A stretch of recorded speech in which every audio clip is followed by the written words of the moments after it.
everyone, welcome to part 1 of a series where we talk about what to look for while thrifting. Thrift stores can be overwhelming. There are tons of things to sift through, and it can be tough to decide whether something is worth your money and time. But thrifting can also be an exciting way to curate a unique design aesthetic for your home on a budget. You just have to know what to look for. So consider this a guide that you and I can return to when we're looking for a little bit of inspiration on a budget, or we just need a quick reminder of what's worth taking home. Alrighty, let's jump into my first tip. Look for items with a high level craftsmanship or artistry. Items that feel like one of a kind when you pick them up. If you want your home to feel elevated, but you're renting and can't really make too many changes, or you can't really afford those grand pieces of like statement furniture, buying quality decor pieces can be an affordable way to create a really like timeless and chic vibe in your space. I also just really like to pick things up with my hands and see how they feel. Does it feel heavy or dainty? Is it like substantial or delicate? Does it have an original sticker or signature or printing on it? Or does it just kind of feel a little bit lifeless and mass produced? I feel like these are really important things to consider while you're browsing. For example, if you gravitate toward a more minimalist, organic aesthetic, then picking up some pieces that are simple and neutral and feel as though they're pieces of art all on their own will really elevate that design style in your space. We should be looking for items with a patina. So that could be iridescent copper pots or bronze sculptures that have oxidized.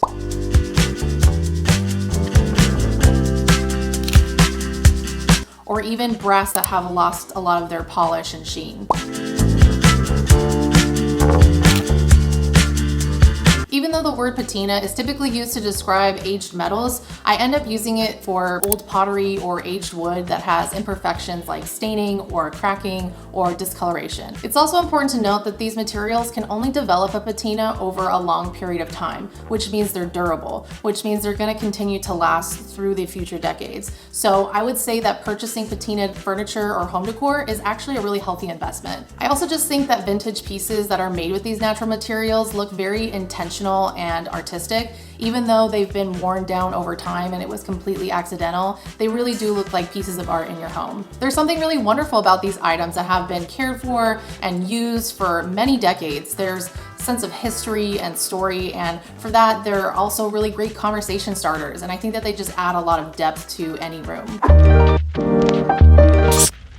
We are going to look for colored glassware or cocktail glassware. Typically, you'll find these colored glassware decor pieces in bowls, vases, or trays, and it's pretty common to have those in any thrift store. However, I think it's a little bit more uncommon if you come across some colored glass candlestick holders or dessert dishes or cookware or even stained glass. You'll most likely see a lot of clear, amber, or red glass, but some rare colors to keep your eyes out for are dark green, dark purple, mint green, even pale yellow or pale pink. Those are definitely a lot more uncommon. And I definitely like to pick them up if I can, but it's not often that I find them. These are really special finds because they're rare and also because they have a really unique aesthetic quality, which really sets them apart from modern glassware designs, and I think that's what makes them really timeless. And finding glassware in good condition is just truly special. I really can't believe sometimes that these really ornate pieces of glass have survived the decades and I get to take them home for like $5 to $10. When using glassware to decorate your table or your space, I think varying the different colors and textures and thicknesses can really elevate your space, especially because nowadays, like we as a culture are just using so much plain medium weight glassware for everything. I really think that dark chunky glass can add a sense of weight and intentionality and purpose in a space, whereas thin and pale colored glass can add a sense of like levity and delicateness. These pieces, of course, are very hard to come by unless you're an avid thrifter, and I think that's what makes them so valuable. When it comes to cocktail glassware specifically, I really suggest looking for things that are patterned or decorative. Some of them have a lot of really interesting embellishments or engravings or even like 22 karat gold painting on them. These ones are just really more susceptible to eroding though if you're going to use stuff like citrus or salt. I've definitely learned the hard way on that one, but if you're not going to use these cocktail glasses for drinking, you can use them as like floral vases or put greenery in them.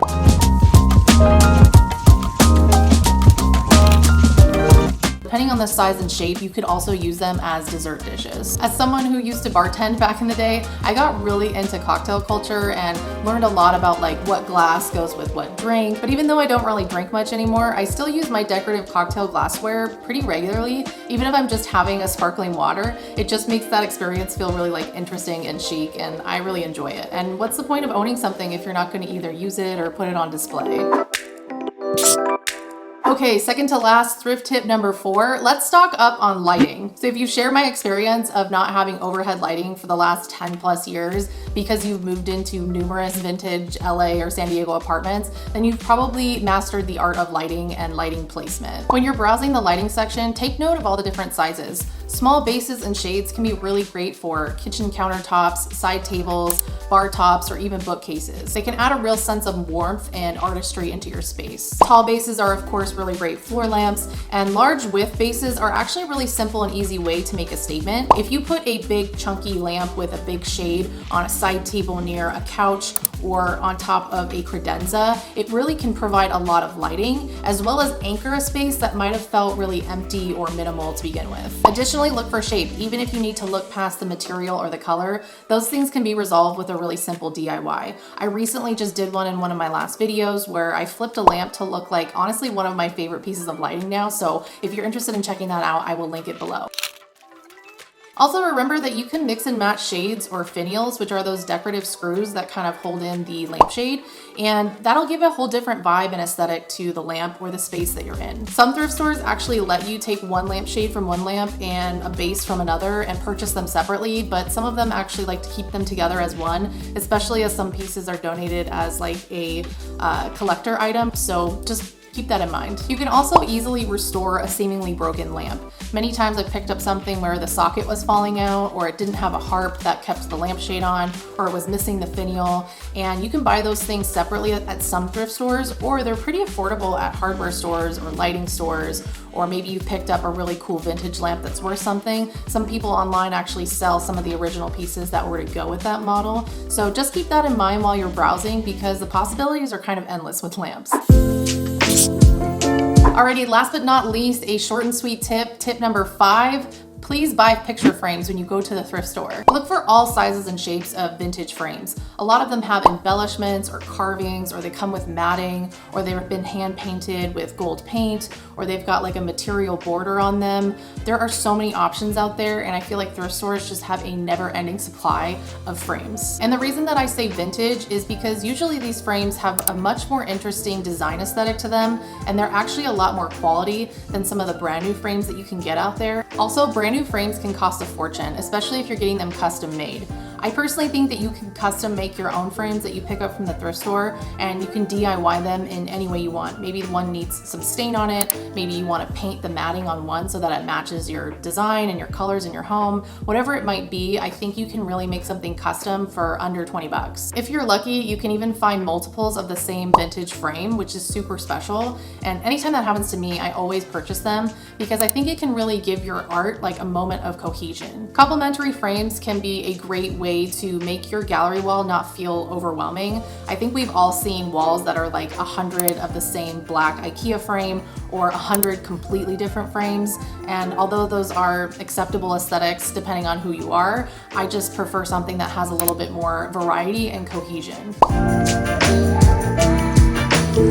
Either way, discovering your aesthetic or enforcing it through art and frames is a really budget-friendly way to set the tone in your home. It's also perfectly okay to purchase a frame for just the hardware. Maybe you need the piece of glass or the matting or the hanger on the back, and you put those on a frame that you really love. I mean, with frames being under $10 at many thrift stores, this is really truly the most budget-friendly way to decorate your walls. Well, that pretty much covers it for tips 1 through 5. If you're liking this series so far, make sure you hit the subscribe button and notification bell so you can be notified when I release part 2. And let me know down in the comments what you look for when you go thrifting. I'd really love to know. Also, if you'd like to check out some of my thrifting videos, I'll add a link to the playlist below.